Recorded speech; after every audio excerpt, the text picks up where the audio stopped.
नमस्कार, मैं रवीश कुमार। उमर अंसारी के वकील कपिल सिब्बल ने सुप्रीम कोर्ट में कहा कि यह खतरा बहुत गंभीर है क्योंकि बीजेपी के विधायक कृष्णानंद राय की हत्या के 8 आरोपियों में से 4 आरोपियों की हत्या की जा चुकी है। इनमें से एक आरोपी की हत्या तब कर दी गई जब उसे कोर्ट में पेश किया जा रहा था, इसलिए यह खतरा बेहद गंभीर है। हम आपको बता दें कि जून 2023 में लखनऊ में भरी अदालत के बीच संजीव माहेश्वरी की हत्या कर दी जाती है। संजीव माहेश्वरी मुख्तार अंसारी का सहयोगी बताया जाता था और विधायक कृष्णानंद राय की हत्या में आरोपी था। 24 साल का विजय यादव वकील बनकर आता है और सेमी ऑटोमेटिक पिस्टल से संजीव माहेश्वरी की हत्या कर देता है। विजय यादव ने बताया था कि इसके लिए उसे 20 लाख रुपए दिए जाने थे। इस मामले में अंतिम स्थिति क्या है, हम बताने में असमर्थ हैं। कृष्णानंद राय की हत्या में मुन्ना बजरंगी भी एक आरोपी था, जिसकी बागपत जेल में गोली मारकर हत्या कर दी गई। जुलाई 2018 में जेल के भीतर उसे 10 गोलियां मारी गईं। इस मामले में एक और कैदी सुनील राठी का नाम आया था। कृष्णानंद राय मामले में एक आरोपी हनुमान पांडे की अगस्त 2020 में हत्या कर दी गई। लखनऊ सरोजनी नगर थाने के पास यूपी एसटीएफ ने एनकाउंटर कर दिया। उस पर 1 लाख का इनाम था। कृष्णानंद राय की हत्या से यूपी दहल गया था। उन्हें 500 राउंड गोलियां मारी गई थीं। आज भी उनका परिवार और उनके समर्थक इस घटना को याद कर सिहर उठते हैं। उस घटना में राय समेत 7 लोग मारे गए थे। उस हत्याकांड की गूंज आज भी सुनाई दे जाती है, लेकिन उनकी हत्या के 4 आरोपियों की हत्या हो जाती है। क्या इसमें किसी को संदेह नहीं होता कि मामला हत्यारों तक पहुंच रहा है या कहीं और जा रहा है? इन उदाहरणों को सामने रखकर देखने से यह मामला केवल माफिया की मौत का नहीं लगता है।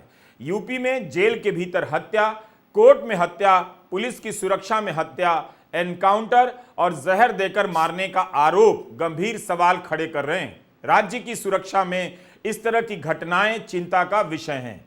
सजा काट रहे अपराधियों को जेल के भीतर और पुलिस की सुरक्षा में हत्या कर दी जाए तो जाहिर है मुख्तार अंसारी की मौत को लोग सामान्य मौत की तरह नहीं देखेंगे। हम भारत में रहते हैं, रूस में नहीं, जहां विपक्ष के नेता नेवेल्नी की मौत हो जाती है।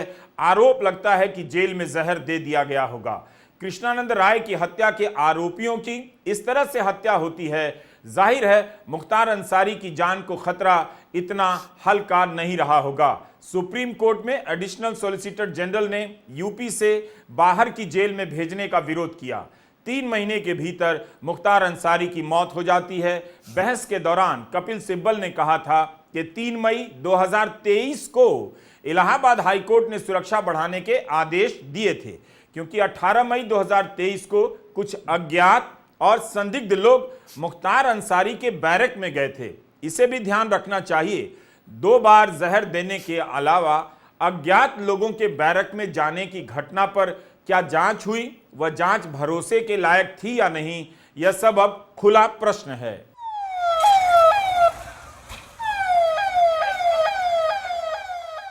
छब्बीस मार्च को मुख्तार अंसारी को अस्पताल में भर्ती कराया जाता है। मीडिया रिपोर्ट में लिखा गया है कि डॉक्टरों ने कहा कि ज्यादा भोजन करने से कब्ज हो गया था। उसी दिन 14 घंटे की जांच के बाद उन्हें जेल में भेज दिया गया। इसके बाद जानकारी छपी है कि मुख्तार ने रोजा रखा था। उन्होंने कुछ खाया पिया नहीं, फल लिया और खिचड़ी खाई। इसके बाद उनकी तबीयत बिगड़ गई, उल्टी आने लगी और बेहोशी की हालत में 28 मार्च की शाम रानी दुर्गावती मेडिकल कॉलेज में लाया गया, जहां उनकी मौत हो गई।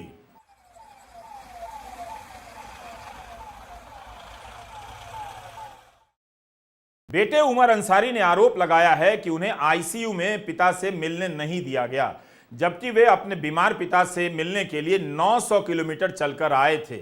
उमर का आरोप है कि पिता की मौत की खबर पहले मीडिया से मिली, प्रशासन ने नहीं दी।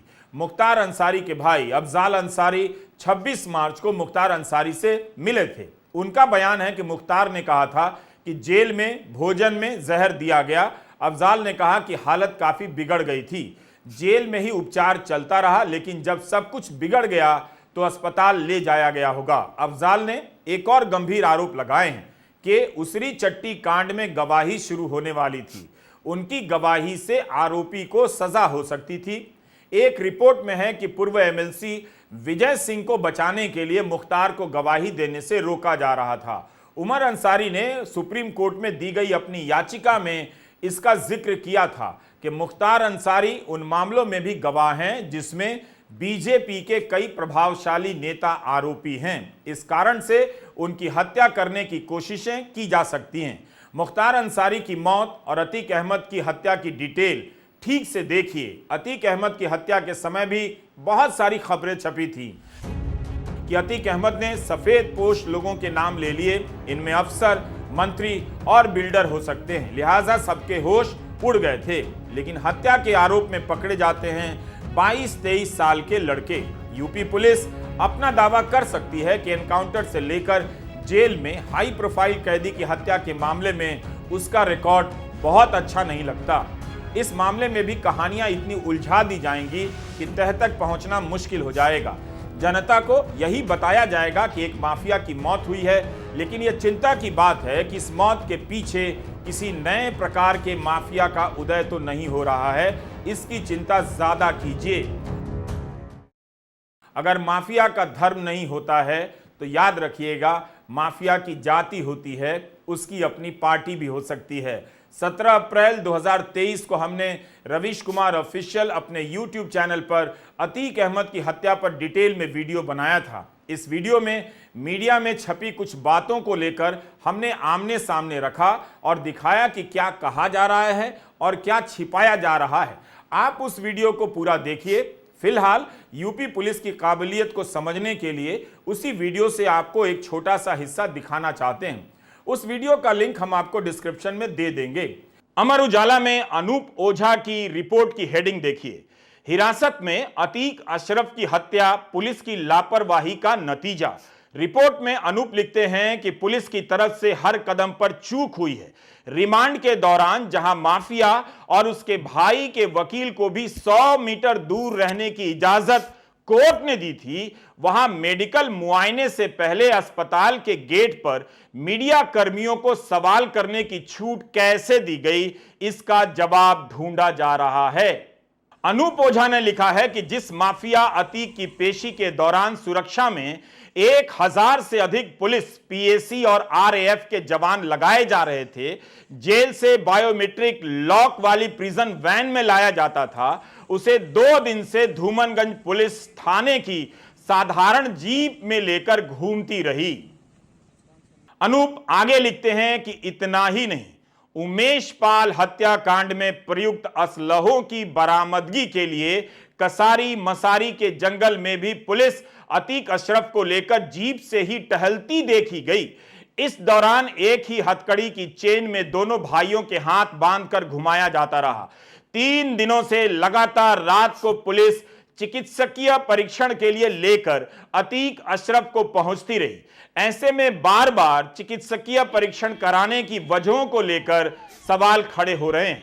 धूमनगंज के इंस्पेक्टर राजेश कुमार मौर्य का कहना था कि उनकी तबीयत खराब हो गई थी, जबकि अस्पताल के गेट पर शूट आउट से चंद सेकंड पहले तक अतीक सहज तरीके से बात करता नजर आ रहा था। अशरफ ने भी स्वास्थ्य संबंधी किसी तरह की दिक्कत का जिक्र नहीं किया था, यानी ऐसी नौबत नहीं थी कि दोनों भाइयों को लेकर अस्पताल जाया जाए। तो अब इन सवालों पर हमेशा के लिए पर्दा पड़ चुका है। मुख्तार अंसारी की मौत का राजनीतिक इस्तेमाल कैसे होगा, आपको जल्दी ही बयानों में दिख जाएगा। मुख्तार अपने अपराधों की सजा तो काट ही रहे थे, 18 साल से जेल में थे और यही तो सजा होती है। पुलिस की सुरक्षा में कोई गोली मारकर चला जाए, कोई कोर्ट में गोली मार दे, इसे हत्या कहते हैं। समय पर कितनी बार अदालतों को जान के खतरे को लेकर सूचित किया गया, यह भी देखना होगा कि यह किसका फेलियर है, पुलिस का या कोर्ट का।